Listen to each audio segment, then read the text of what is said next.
I want to tell you about the time I traveled while I was menopausal. Packing started days in advance, not because I was organized, but because I needed time to emotionally process it. So here's what went in my suitcase. One linen outfit that I could tear off like a magician, a backup outfit in case of surprise boob sweat, 3 fans, handheld, foldable, and emergency clip-on, cooling wipes, cooling spray, cooling towel, magnesium, melatonin, Midol, and a heating pad. At the airport, I dressed like a woman who might suddenly burst into flames.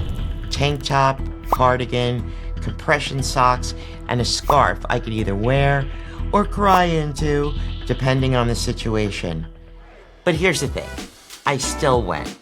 Hot, hormonal, overpacked, and completely unhinged. I got on that plane. Because you know what? I've earned this life.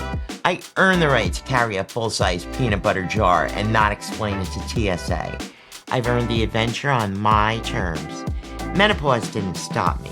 It just meant I traveled differently, with more snacks, more attitude, and 0 shame.